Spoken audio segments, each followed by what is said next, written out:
This is lamb. Lamb?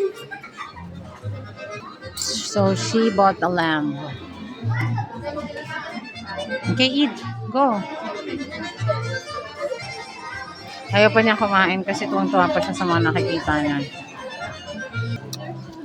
So this is lamb. And it's Lamb. $280. Okay. Grabe yung cook nila dito, 300. Isa.